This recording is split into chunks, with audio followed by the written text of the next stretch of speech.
In 2015, there were 3,736 registered reports of missing children in Romania, and the number continued growing almost every single year after that, nearly doubling within only a few years.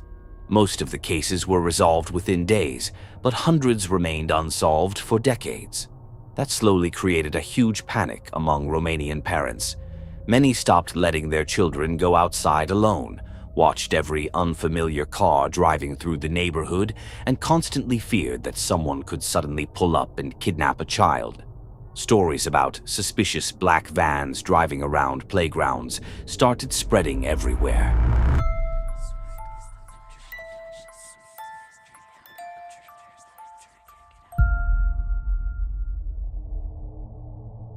At first, most people treated it like another rumor or conspiracy theory that sounded creepy, but probably wasn't real.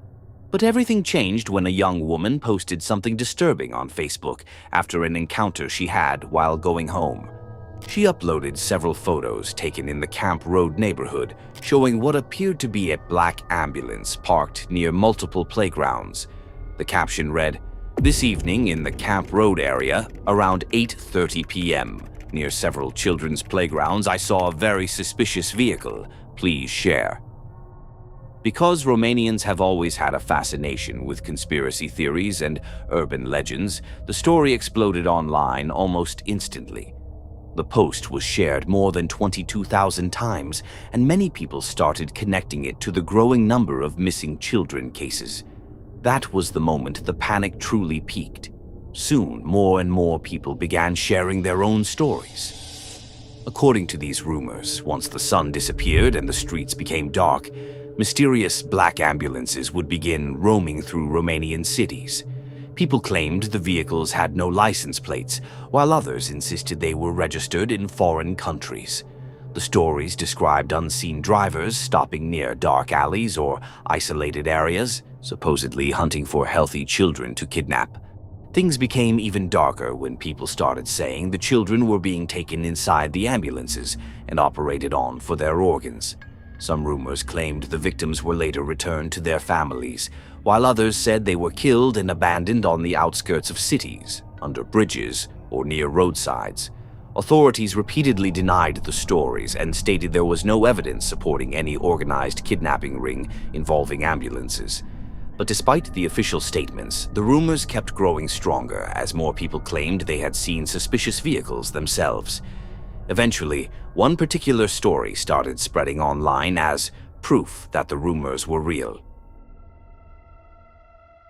According to the story, 2 girls were kidnapped outside a club near their village and taken into a black ambulance where they were allegedly killed. The rumor became even more disturbing when people claimed the perpetrators later returned the bodies inside plastic bags together with money and a note saying, "Thank you for the organs. We left some money for the funeral. Our condolences." Police strongly denied that this incident had ever happened and stated there was no verified evidence behind the claims. But by that point, fear had already taken over social media and public discussions. Rumors about organized groups driving black ambulances continued spreading across Romania, with new sightings, stories, and supposed encounters appearing almost daily. A oprit o mașină ca în stil de ambulanță și odată a văzut că a deschis geamul, a lăsat geamul jos și a scos capul cineva, un negru ca un marocan cu un cap mare așa, și îl privea pe băiat din cap până în picioare. Totul ar fi plecat de la o întâmplare misterioasă. Doamna Ionela, învățătoare în Glimbocata, vine cu amănunte prețioase. Din sat a dispărut o femeie și în condiții ciudate, deci era o vreme încetoșată. Ce le-ați spus copilor? Să se ferească de ambulanțe, le-ați spus? Să nu circule cu mașini cu persoane necunoscute. These stories became so intense for some people that the fear slowly started turning into reality in their minds, creating paranoia around ambulances across the entire country. There were reports of people throwing rocks and different objects at ambulances, responding to real emergencies because they believed the medics had hidden intentions with the people they were taking away.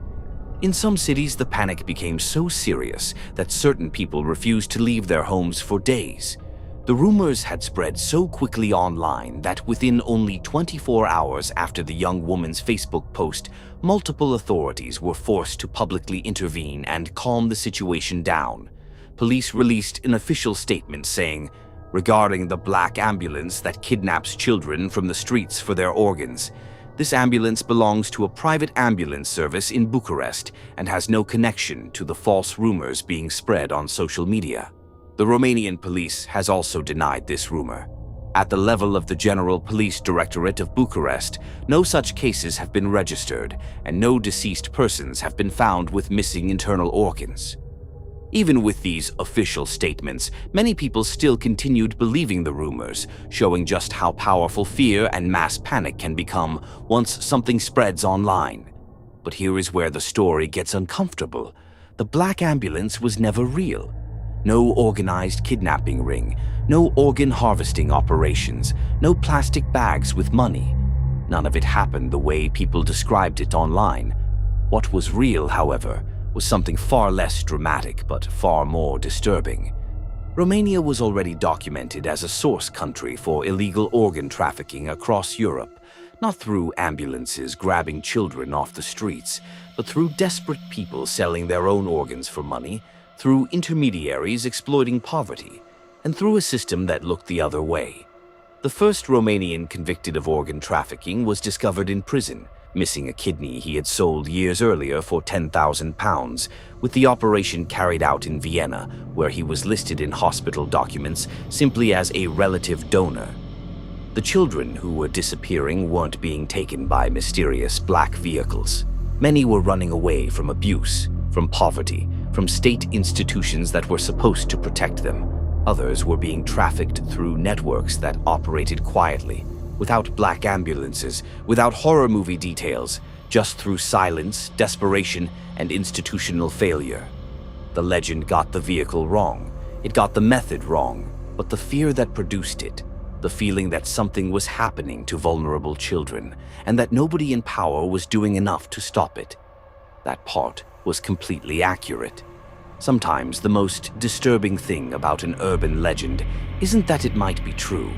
It's realizing that the truth it was pointing at was hiding in plain sight the whole time. And to add a personal note, I live in Romania, and I remember the panic this legend caused around 2016. I remember terrified parents calling their children home before dark, and how almost every black vehicle on the street suddenly looked suspicious to people. I can tell you this much: the panic itself was absolutely real. In the small and quiet town of Elmendorf, Texas, just outside of San Antonio, something strange started happening in the late 1920s and early 1930s. Women were disappearing. Not all at once, and not in any dramatic way that would immediately raise alarms. One by one, quietly, with no bodies left behind and no clear answers. Authorities investigated, they asked questions, and every single time they walked away with nothing. The town was small, and nothing really happened there other than people having fun at a local bar that was owned by a man named Joe Ball. You see, Joe was born in 1896, served on the front lines of Europe during World War I, came back to Texas and spent the Prohibition era as a bootlegger, and eventually opened his own saloon once the ban on alcohol was lifted. He called it the Sociable Inn, and it sat on Highway 181 in Elmendorf, a busy, loud, popular place that people drove from miles around to visit. Joe was charming in the way that certain dangerous men are charming, unpredictable, always surrounded by women. Locals described him as a creep, but the kind of creep that everyone still showed up to watch. What they came to watch more than anything was what Joe had built behind the bar, a concrete pit with 5 live alligators. Yep, you heard that right. Joe charged people to see them fed, and he made a full spectacle of it. Every Saturday night, the Sociable Inn turned into something between a saloon and a circus. People would get drunk, go out back, and throw in whatever live animal they had managed to bring. Stray dogs, stray cats, raccoons. The crowd would cheer. Joe would watch. It was entertainment in a small Texas town, and it kept people coming back. But after a while, the same people who came to watch the feedings started doing the math. Joe Ball had alligators. Joe Ball was not a stranger to throwing live things into that pit. And now women who had worked for Joe, slept with Joe, argued with Joe, were vanishing without a trace, one after another, with Joe offering the same explanation every time. They quit, they moved on. They found something better somewhere else.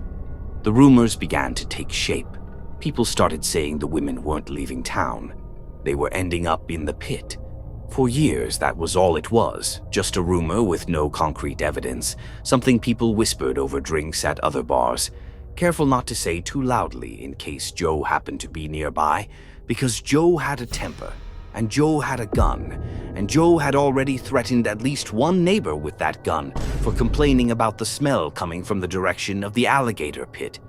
Then, in 1938, the families of 2 missing women refused to accept his story anymore and pushed the authorities to look harder. This time, investigators dug deeper.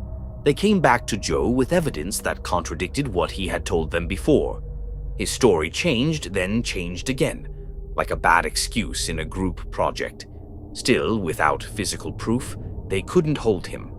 The break came when a witness came forward and told police that he had personally watched Joe Ball cut meat from a human body and feed the pieces to his alligators. Armed with that account, police returned to the sociable inn, not to ask more questions, but to take Joe in. When they told him he was being brought to San Antonio for further investigation, Joe asked for a moment to close down the bar first. They agreed. Joe walked behind the counter, downed a full beer, opened the cash register, pulled out a revolver, and shot himself through the heart. He died instantly in his own bar, surrounded by the very place he built his entire reputation on. The authorities were like, "Wait a minute, this is getting suspicious." And what followed was a full search of the property. No complete bodies were found in the pit, but investigators did find piles of unidentified meat near the alligator enclosure and a blood-stained hatchet covered in hair that didn't match any animal. Everything took another turn when a former employee, brought in for questioning, confirmed he had personally helped Joe dispose of a body in 1937, and he led investigators to the remains of one woman buried in the ground. Weirdly, she was buried and not thrown in the pit. A second set of remains was recovered shortly after, making 2 confirmed victims. 2 out of potentially 20 missing people connected to the same man. The employee served 2 years in prison as an accessory, and the alligators were donated to the San Antonio Zoo, probably for a much calmer retirement plan. What happened to the others was never confirmed. No remains were found in the pit. No direct evidence placed the rest of the missing women inside those jaws, but no evidence placed them anywhere else either.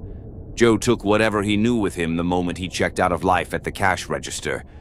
Look, even though there were only 2 confirmed victims, the coincidence is way too massive. All the missing women had some kind of connection to Joe. What I think is that the woman found buried was just one of the early victims. And somewhere between that and his suicide, he realized the pit was the perfect cleanup solution, so the others may have ended up there too, which would explain why nothing was ever recovered. There's no confirmation, but come on. He had a pit of alligators and multiple victims. You don't exactly need a detective board for that one. In the end, it turned out that the legend of him being a dangerous criminal who might feed victims to alligators was actually true to some extent. Every neighborhood has a story it tells to keep children close. In Staten Island, that story had a name, Cropsey. The legend described a man living somewhere deep in the woods, disfigured, scarred, barely human, with a hook where one of his hands used to be. The details changed depending on who told it. Some said he lost a child and grief turned him into something unrecognizable. Others said he escaped an asylum and never really came back out of the forest. But the warning was always the same. Stay away from the woods. Stay away from the dark, because Cropsey is out there, and Cropsey takes children. Parents told it. Older kids used it as a threat. Teachers let it do the work that lectures couldn't.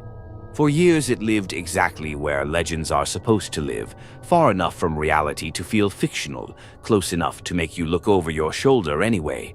Then children started disappearing, and suddenly nobody knew where the story ended and reality began. The first cases appeared in the early 1970s. Young children, many already vulnerable, vanished from Staten Island without explanation. No bodies, no witnesses, no clear answers. Just one moment there, the next gone. The community searched for meaning, and the only explanation big enough was already waiting for them, already had a name, already lived in the woods on the edge of town. That name belonged to Andre Rand. Rand had arrived on Staten Island in the late 1960s after working at Willowbrook State School, an institution for disabled children that had already been exposed for neglect and abuse so severe it was publicly called a snake pit. He worked there as a custodian. He knew the buildings, the grounds, and the forest around it. And when Willowbrook was eventually shut down and left to rot, Rand never really left either. He stayed in the ruins, building makeshift camps in the abandoned structures and surrounding woods, living right where the legend said Cropsey lived, inside the decaying shadow of one of the most feared places on the island. His past should have raised alarms much earlier than it did. In 1969, he was arrested for the attempted assault of a young girl and served over a year in prison. After his release, he returned to the same community. In 1983, he took 11 children from a YMCA in a school bus, told them he was driving them home, and instead took them for burgers and then to the airport to watch planes land. He was charged with unlawful imprisonment and served 10 months. 10 months for taking 11 children. The disappearances kept happening through the 1970s and into the 1980s. Rand's name kept appearing in reports. He was seen with children, he was spotted near locations tied to missing persons, but nothing ever stuck long enough to hold him. Every time he walked away. The case that finally broke everything came in the summer of 1987. A 12-year-old girl named Jennifer Schweiger, who had Down syndrome, left her home for a short walk and never came back. The search lasted over a month. When investigators finally found her, she was buried in a shallow grave on the grounds of Willowbrook. Andre Rand's campsite was only 150 feet away. He was convicted of kidnapping and sentenced to 25 years to life. Then, in 2004, he received a second conviction for the kidnapping of 7-year-old Holly Ann Hughes, who had disappeared in 1981. Another 25 years consecutive. He will not be eligible for parole until 2037. He will be 93 years old. He has never confessed, not to Jennifer Schweiger, not to any of the others whose names became tied to his over the years. He agreed to interviews with journalists and filmmakers and then refused to meet them when they arrived. 4 decades later, he still maintains his innocence without ever explaining the body found near his campsite. The legend gave Cropsey a hook, burned skin, something almost inhuman. The real version was quieter, a drifter with a custodian's keyring, someone who understood the forest and the spaces people stopped paying attention to. Most legends exist to explain fear that doesn't have a face yet. Cropsey was different. The fear already had a face and the children were already gone. The story didn't create the monster, it just gave people a name for something that was already happening right in front of them, while everyone was busy telling themselves it was only a story. That's it for today. Thank you so much for watching. If you enjoyed these kinds of videos, don't forget to hit that like button and subscribe for more. You can also turn on the bell so you'll get notified whenever I post. And if you want to keep watching, click on one of the videos on the screen. I'm sure you'll enjoy those too.